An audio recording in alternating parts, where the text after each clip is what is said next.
Isang natatanging paglilingkod ang ipinagkakaloob ng isang dating singer-actress na ngayon ay city councilor sa kanyang nasasakupan.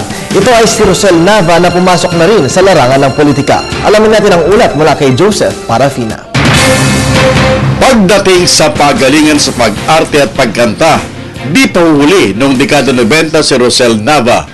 Ilan sa kanyang mga pinasikat na kanta ay ang Dahil Mahal na Mahal Kita, Bakit Nga Ba Mahal Kita at maraming iba pa. Gumawa din siya ng mga pelikula noong kanyang kapanahunan. Pero ngayon, sa di pa nakakaalam, siya na po isang politiko. Konsehal siya ng lungsod ng Parañaque at bihira na lamang sumabak sa mga kantahan tulad ng dati niyang buhay.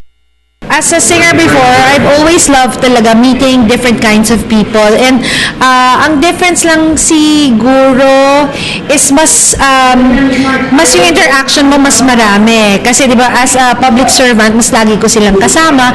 Unlike doon sa singing, nakikita lang nila ako sa television, paminsan-minsan lang nila ako nakakadaw pang palad. Kamakailan tumanggap ng pagkilala si Rosel mula sa grupo ng mga mamamahayag. Sa panayam ko sa kanya, inamin itong mahirap para sa kanya nang una niyang pasukin ang larangang ito.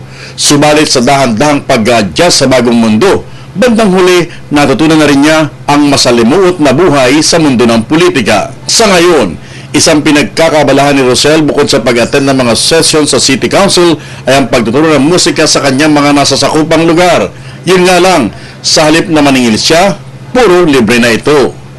At para patuloy ang di pa siya lao sa larangan ng pagkanta, hiniram niya ang microphone ng isang sikat na television channel ngayon. At dito siya nagpasikat. Dahil mahal,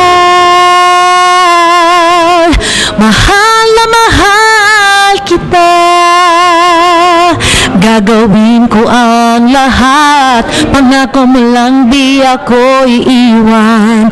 Dahil mahal, mahal na mahal kita. Para sa Telebisyon ng Bayan, ako si Joseph Parafina.